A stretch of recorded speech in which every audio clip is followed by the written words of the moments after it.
पहली बात तो नई सरकार को बने 100 दिन पूरे हो गए हैं। 100 दिन में केंद्र की सरकार ऐसा कोई काम नहीं कर पाई। मुझे याद है चुनाव से पहले लगातार सभाएं होती थी, मीटिंग होती थी और कहते थे कि 100 दिन के अंदर हमारा एजेंडा होगा, अलग अलग मंत्रालय का हमने मापदंड तय किया है। लेकिन दुर्भाग्यवश इन 100 दिन में ये कुछ कर नहीं पाए। और जो बिल पार्लियामेंट में लेकर आए, एक बिल लेकर आए लैटरल एंट्री का, उसमें आरक्षण की कोई प्रावधान की स्थिति नहीं थी, उस बिल को विड्रॉ किया। वक्फ बोर्ड का बिल लेकर आए, उसको विड्रॉ किया। तो सरकार घोषणा करती है, फिर यूटर्न लेना पड़ता है।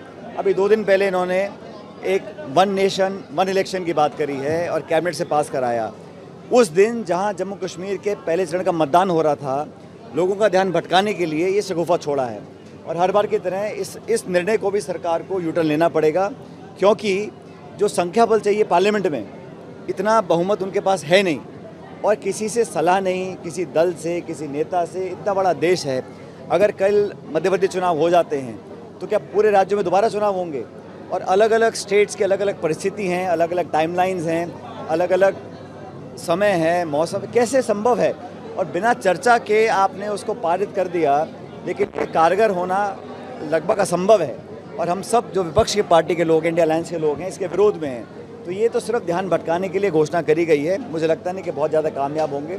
जहाँ तक चुनाव की बात है, 4 राज्यों के चुनाव होने थे, ये सिर्फ 2 ही राज्यों में चुनाव करवा पा रहे हैं। बाकी झारखंड और महाराष्ट्र के चुनाव इन्होंने पोस्टपोन किए। जब आप 4 राज्यों के विधानसभा चुनाव नहीं करा पा रहे हैं, राजस्थान में 7 उपचुनाव होने, आप वो नहीं करा पा रहे हैं, तो वन नेशन वन इलेक्शन की आप कैसे बात कर सकते हैं? हरियाणा और जम्मू कश्मीर में दोनों जगह भारतीय जनता पार्टी पिछड़ रही है। और यही कारण है कि लगातार वो बौखलाहट में कांग्रेस पार्टी को और राहुल गांधी जी को टारगेट करते हैं, बेबुनियाद बातें बोलते हैं, अपशब्द बोलते हैं, गालियां देते हैं, जान से मारने की धमकी दे रहे हैं। तो मुझे लगता है कि नेता जो बोल रहा है, लेकिन जो नेता का नेतृत्व करने वाले हैं, अगर वो खंडन नहीं कर रहे, वो दंडित नहीं कर रहे हैं, वो इस बयान को सही मान रहे हैं, तो हमें समझना पड़ेगा कि भारत सरकार और भाजपा की यही सोच है। इसलिए इसका मुकाबला करेंगे। इसकी मैं निंदा करता हूं। पूरे देश भर में आज आक्रोश लोगों को है। जो व्यक्ति संवैधानिक पद पर बैठा है, राहुल गांधी जी इस देश के प्रतिपक्ष के नेता हैं, उस संवैधानिक पद पर बैठे के व्यक्ति के खिलाफ आप जान से मारने की धमकी दें, उनकी ज़बान काटने के लिए 11 लाख का इनाम की घोषणा करें, इस प्रकार के लोगों को आप बर्दाश्त कर रहे हैं, मतलब आपकी मानसिकता इसी प्रकार की है। इसलिए जो केंद्र के मंत्री बन गए हैं, वो राहुल गांधी जी को आतंकवादी बता रहे हैं। इससे बड़ा दुर्भाग्य नहीं हो सकता कि केंद्र के मंत्री होकर इस प्रकार की बातें बोल रहे हैं। तो पूरे देश में, सिर्फ कांग्रेस में नहीं, पूरे देश में इस बयान का खंडन लोग कर रहे हैं। और मुझे लगता है जितनी भर्त्सना की जाए उतनी कम है।